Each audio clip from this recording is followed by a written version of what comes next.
Welcome to Sustainable Packaging with Cory Connors, brought to you by Landsberg Aurora. I'd like to welcome my very famous guest and good friend, Mr. Ryan Smith, the founder and CEO of Recyclops.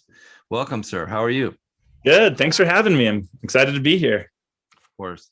I immediately wanted to have you on this podcast when I heard about you. Adam Peake introduced us, if I recall, and I'm very impressed with your company and with what you've accomplished already. And I see a very bright future for Recyclops and in the sustainability world. You guys are making huge impacts.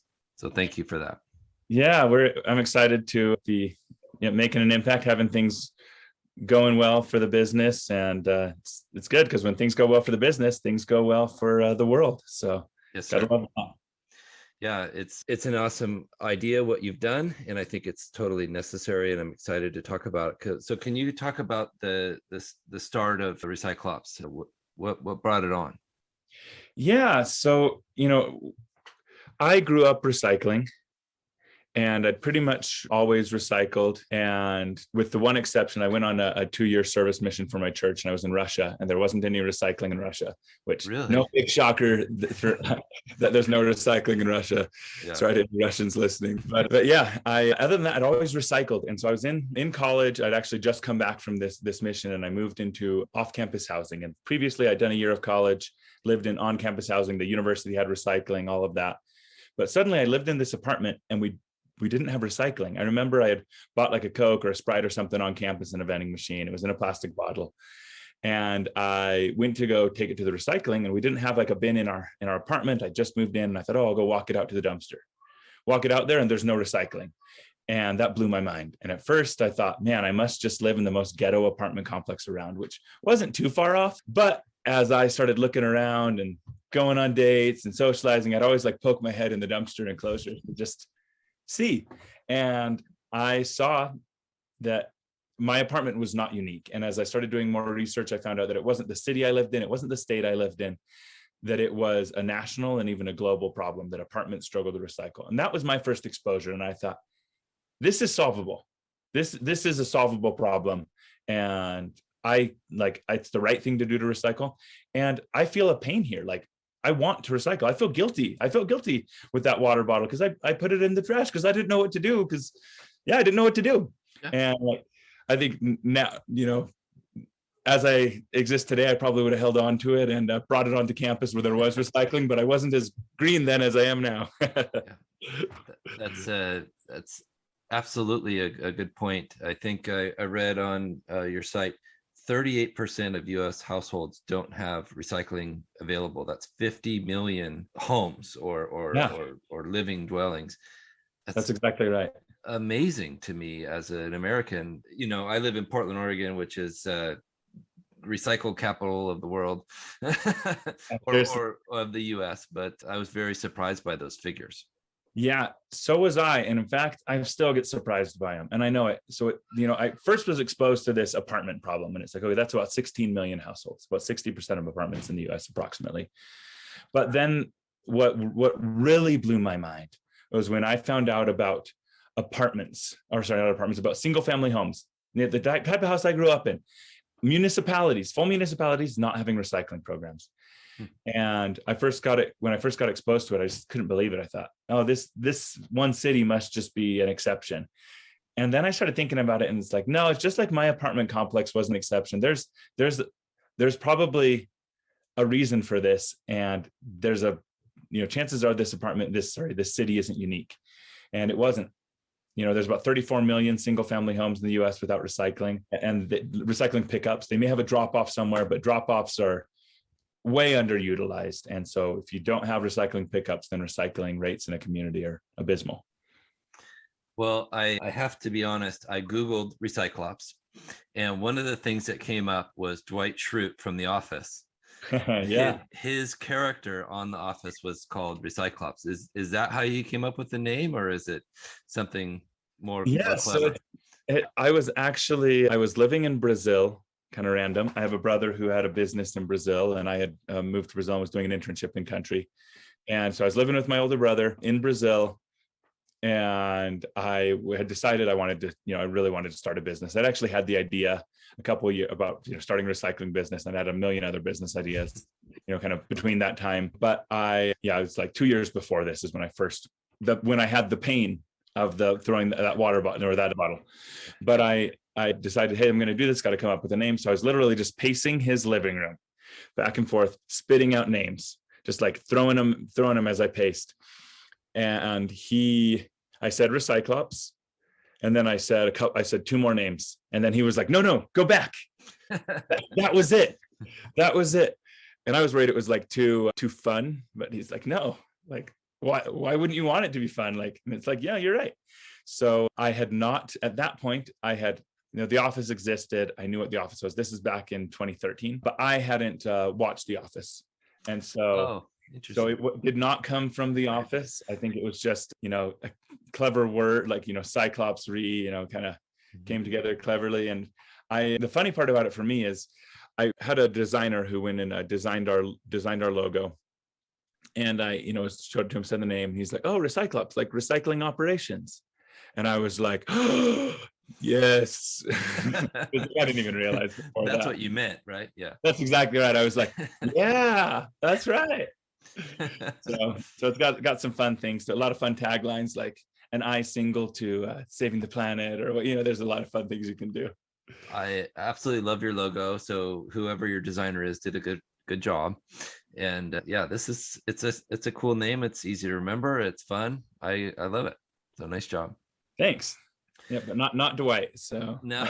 I wish he could be my spokesman, but I think NBC might sue me if I got too close to it. Yes. Well, I bet he would support it. I know he's an environmentalist and would be a big fan. So I hope you get to meet him someday. So do I. That would be fun. Recyclops to meet Recyclops. Yes. So can you kind of walk us through how the Recyclops program works for the average consumer, and what types of materials can be recycled, that kind of thing? Yeah. So we are, as Recyclops, as a company, Recyclops is super focused on sustainability, accessibility. If I had to describe Recyclops in 2 words, that would be it: sustainability, accessibility. We believe that everyone should have access to sustainable living, and recycling being a big part of that. And as we've already talked about, a lot of people don't. So in looking at how to solve that, there's the challenges that stand in the way of recycling happening in the places where it's not happening. They're really logistical challenges. And so you need a logistics solution to help solve that. And as I, looked around the world and saw these problems, I kind of just pieced together a couple of things that I'd seen. One of which was in New York City, they have bagged recycling programs. You bag your recycling. I did a lot of research into how much plastic is in a plastic bag versus how much plastic is in a bin, and saw that over the lifetime of a bin, it's about as much plastic as you use in a bag program. And I was like, that really fascinated me. I couldn't believe that. And plastic bags can be a challenge to recycle, but so is large plastic, like a garbage can. And so it's like, okay, that's really interesting. And then there were a lot of kind of cool advantages with using bags instead of bins, is that it stopped cross-contamination. And when you're doing a manual pickup, which I was, at the time we were doing one small city recycling, and we had our own truck. We were just kind of doing it that way.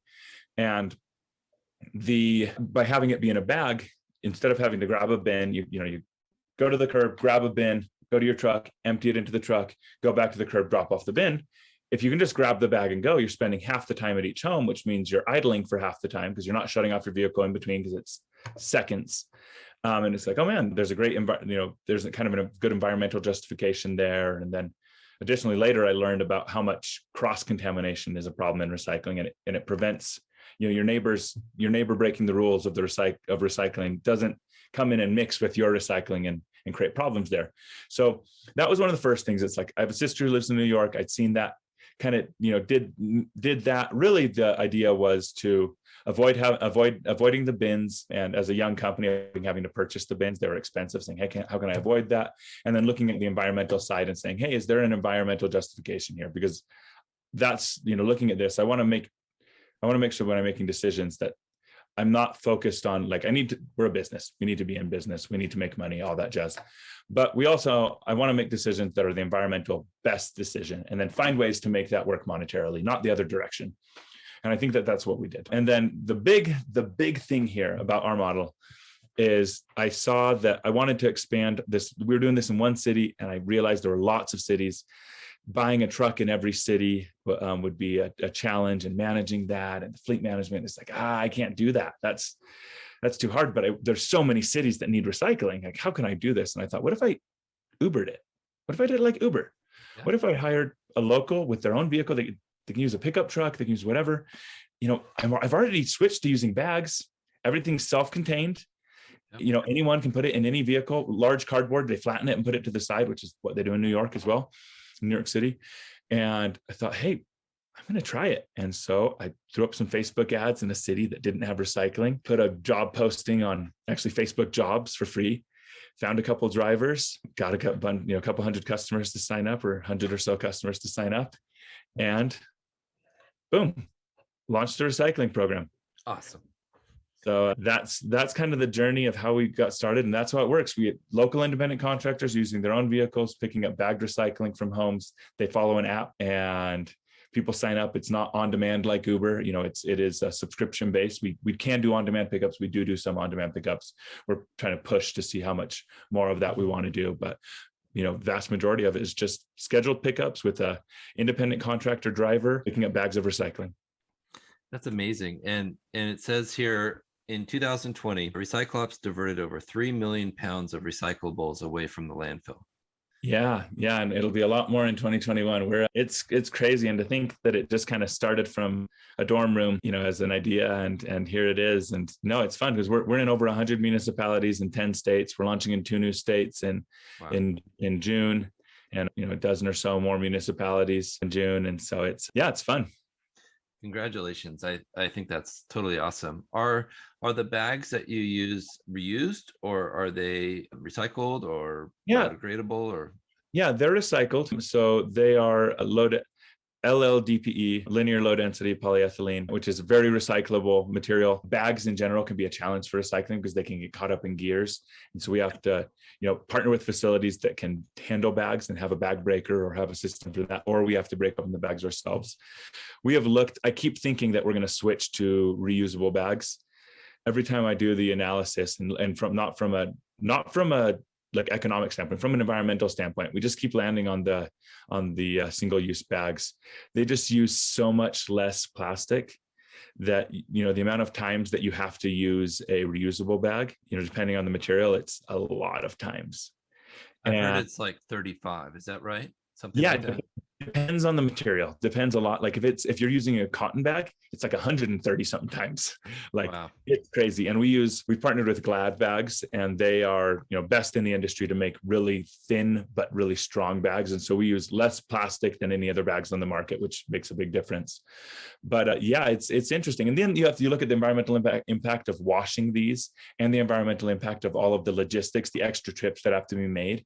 And as we did a really deep dive into all of the environmental factors that went into the different types of bags, we've landed on the single-use bags, which still in some ways kind of pains me. I hate single-use things in general, avoid it like the plague. And so it's like, my business uses these, but we're always looking for better solutions, but as it stands today, this is the best solution. And it's a good solution. It's, it is very low environmental impact. By using our system in general, we have way lower contamination by having it in bags. We see 5 to 8% contamination. So that means 5 to 8% of what we gather ends up in a landfill. Whereas city programs, you're seeing 18 to 40%. So way better. We emit way less CO2 per household than a garbage truck would. So 5 to 7 times less CO2 per household than a garbage truck. So, all in all, we are having this significant positive environmental impact beyond just the recycling itself. The way we're doing recycling is better than traditional ways, from an environmental perspective. And you're providing jobs to local communities. And I just absolutely love this idea. The concept of an Uber style driver system is totally brilliant. And speaking of Glad, congratulations on recent funding that's going to allow you to expand to 100,000 more households, I read.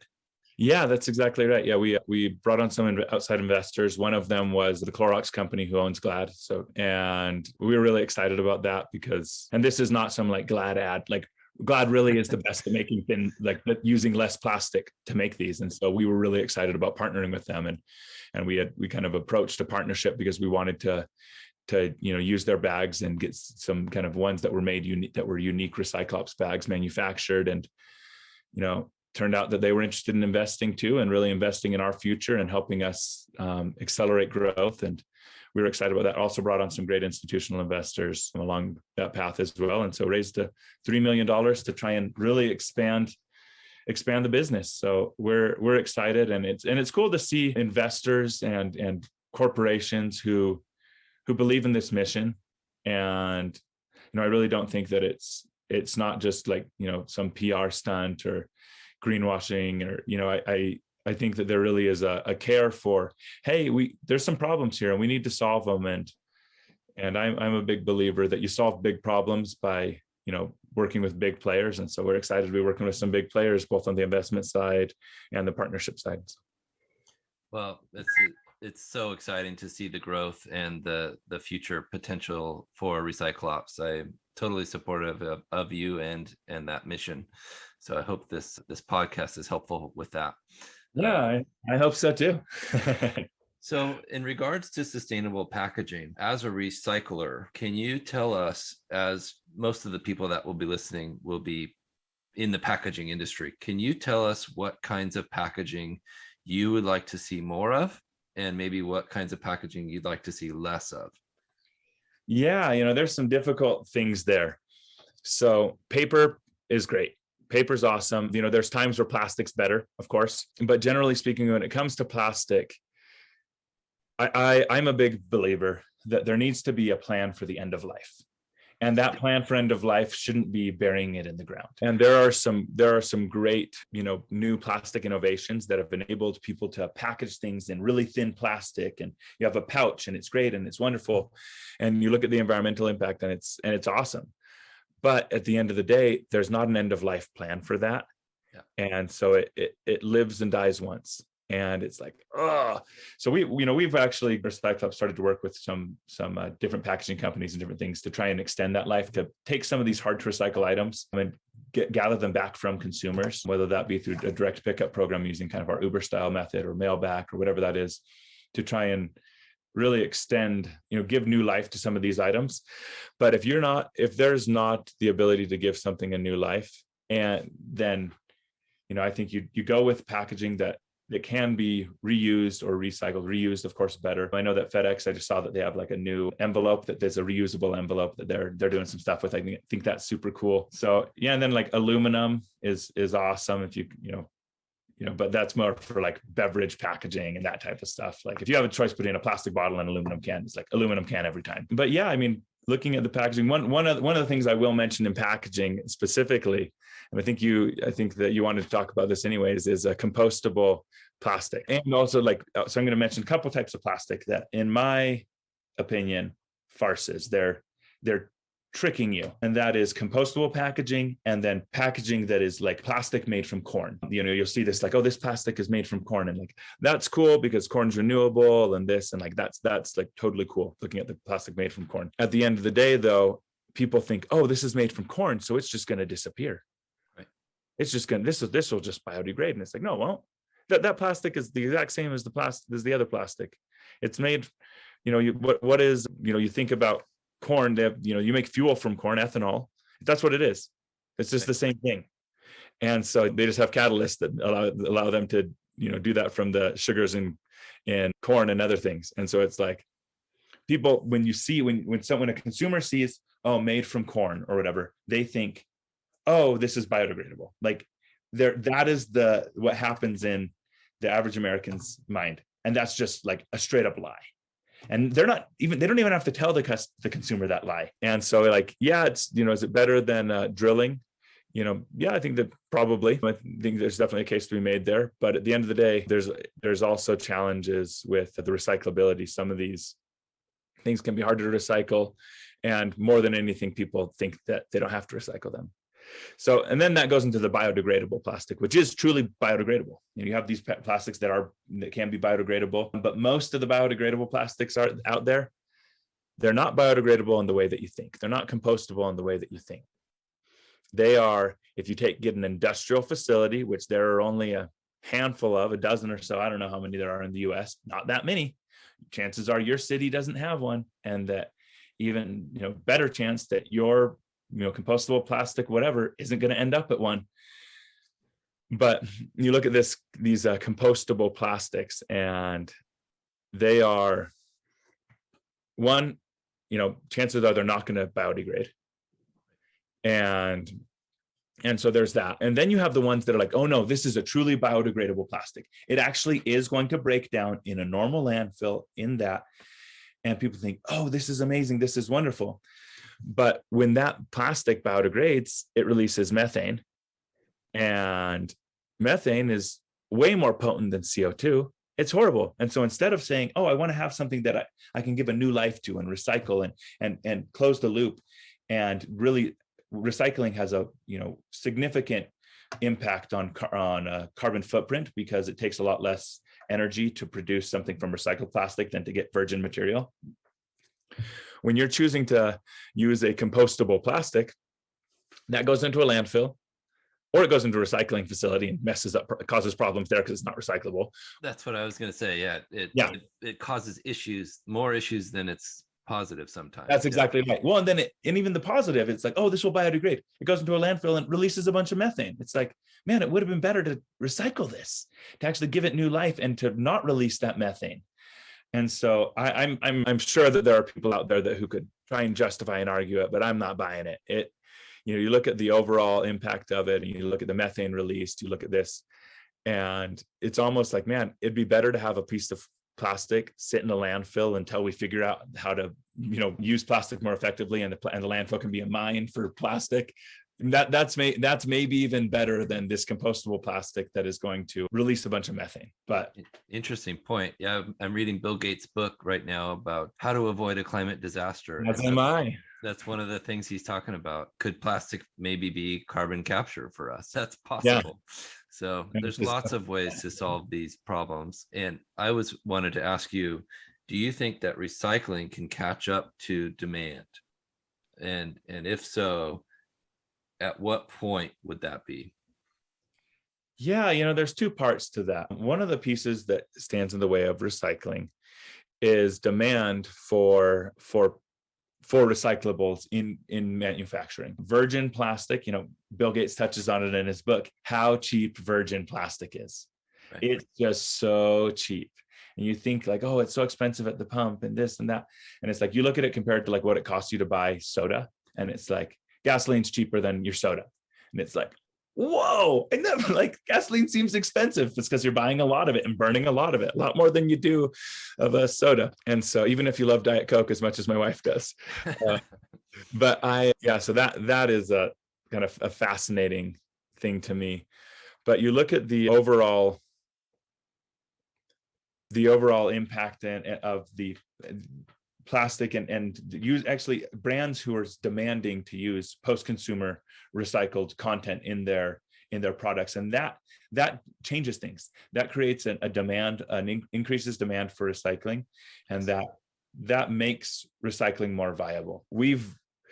And so I do think, I hope that there's two things that happen. One, that Recyclops and other companies, I don't believe that there's room for a lot of other companies doing similar things that we're doing. It is not, we don't have to be the only ones doing it. But, part of it is accessibility. Right now, 38% of households don't even have access. So it's like, that's a big problem. Let's work on the access problem. Let's work on the other side, creating more demand for this material.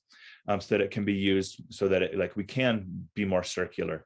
And as those things come together, that's where I think we really can do it. And then I guess a third thing comes back to sustainable packaging things in materials that can be recycled. And a lot of that is having brands come together and choosing one plastic, saying, hey, we're all going to use this. Like, you look at a milk jug, everyone uses the same stuff for milk. It's all number 2 plastic.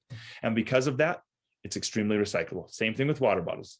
They all use number one plastic, PET, for water bottles. It makes them extremely recyclable. But then you have all of your other plastics, and it's hard to tell what's what. They're all a different thing. But if everyone said, hey, we're going to use number one plastic, number two plastic, and number five plastic for everything. Maybe they say, oh, no, we need something that's better for, that's like better as a non-rigid. So you say it's going to be a number four plastic, which our plastic bags are made out of. Maybe those are the only plastics people use for everything. Suddenly, recycling gets way easier because the sorting is a lot less complex. You have economies of scale of certain materials. But right now it's just smorgasbord, and it's like you have mixed multi-layer plastics that are, you have to separate those. It's hard. It makes recycling impossible for some of the materials. So. And in those situations where it's multi-layer, do you like the idea of upcycling or downcycling into there's a company in Oregon called Trex that I like a lot. They make building materials out of plastics. Yeah. Trex is awesome. Using, I think these different solutions to use, you have people who make insulation, and that actually happens a lot with fibers, with the paper, who do that. Some of these papers that might be harder to recycle. It's like, that's a great solution. You look at, Trex, awesome solution. There are also solutions that, in some ways you think, is that a good solution? But you look at the life cycle analysis, and you look at the actual impact, and you're like, oh, it turns out it is. And that is like using plastic as a fuel in a cement kiln. Cement kilns require an immense amount of coal. And if you can replace that coal with something that would end up in a landfill, which is this, these hard to recycle plastics, which have really high burn points. And then they're also, capturing the off gas and preventing it from, being toxic for the environment, then that's a really good solution. And so, a lot of that happens with some hard to recycle plastics. We do that with we have a hard to recycle plastics program, and we'll do that with some of the hard to recycle plastics that are mixed. There are hard to recycle plastics, and if you can isolate them and only have one thing, you can still recycle it. It's when they're all mixed together that it becomes, pretty much impossible. But yeah, Trex, there's other building material, startups that are doing things like that. There's also pyrolysis, chemical recycling, which right now, for the most part, is just turning plastics back into fuel, which, is cool. But, environmentally, it's like, it's better than the landfill. If you look at analysis, it's better than the landfill. But there is chemical recycling that's kind of coming and is already in the works, where it can actually turn it back into feedstock for new plastic. So it's truly circular, and there's no degradation because you're bringing it back to its chemical kind of pure form and doing that. Whereas normal recycling, you can only recycle a plastic bottle so many times before the plastic is no longer effective. And so. Interesting. I absolutely agree. I'm excited to see the future of recycling and how the carbon capture technology, on the, like you said, the burning of it, you capture it, it's okay. It's not bad for the environment. So what do you see as the future for Recyclops? You guys just taking over the world? You have big visions, I hope? Yeah, we do. We're step one is, create full accessibility to recycling in the United States. Make sure that, pretty much everyone has recycling access in the United States. And so that's our big focus right now, is expansion in the United States. That we do have global expansion ambitions eventually. One of the other big things that we're working on right now is partnering with brands that have sustainable packaging challenges, where they have they're an e-commerce brand who's shipping something to a consumer. And surprisingly, e-commerce is actually a pretty good thing for the environment, because it prevents people, instead of having 10 trucks drive out to go to the grocery store to get something, you have one truck who's going by each home. It's just better. But it comes with packaging, and some of that packaging is hard to recycle. So we've designed some programs with different companies where we take that hard to recycle packaging and we go and get it recycled. And so doing a lot more of that with brands, where they identify we can identify some problems with there and help them be more sustainable.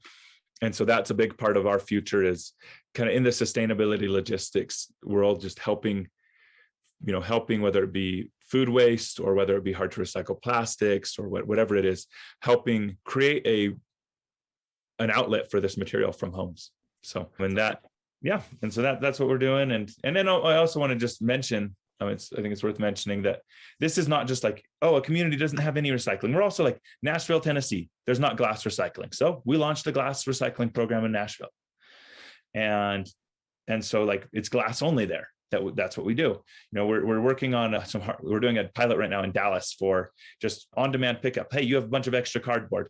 You're frustrated. You don't have room for it in your recycling bin. You don't want to sit in your garage. Don't put it in your trash bin. We'll take it. And also like we're doing some pilots more with community-wide hard to recycle plastics programs and composting food waste. So it's kind of the whole spectrum. We want to touch it all. So I didn't know that you had the composting program. That's wonderful. Yeah, we're doing a pilot right now in Utah. So the goal is to expand that nationwide pretty quick here. So, well, I'm totally impressed, Ryan. Thank you so much. How do people get a hold of you? How do they sign up? What's the best way?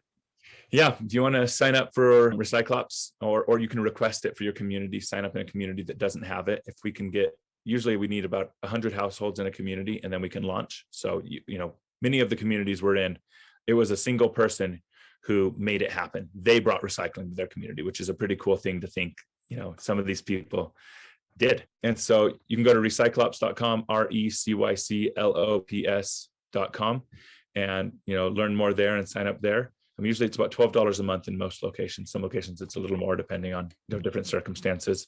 And then if anyone wants to get a hold of me, Ryan at recyclops.com. So yeah, happy to talk to you. Thank you so much, Ryan. We appreciate it, and you've got my support, and we'll keep spreading the message. Thank you, sir. Cory, it's good to see your face and interact with you, not just to see your face on TikTok. Although I love seeing it on TikTok too. Hey man, yeah, that's been a whole different thing. So yeah, Cory Gated is the new. I don't know. It's been fun. Everyone should. If you're not following him on TikTok, you should. So thank you, sir. All right. Have a good day. Thank you. Thanks. Bye.